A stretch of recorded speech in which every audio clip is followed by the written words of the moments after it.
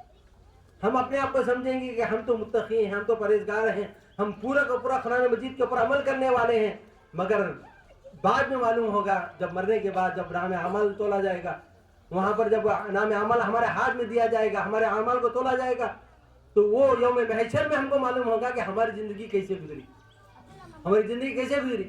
ہم تو فردن طور پر یہ اپنے آپ کو سمجھ لیتے تھے کہ ہم تو متقی ہیں، ہم تو اللہ کے بتائے ہوئے راستے پر چل رہے ہیں، مگر ہمارا سوسائٹی، ہمارا ماحول ایسا تھا جو اللہ کے خلاف، اللہ کی مرضی کے خلاف کام کر رہا ہے، اللہ کی مرضی کے خلاف چل رہا ہے، اللہ کے احکام کے خلاف کام ہو رہا ہے زندگی کے اندر.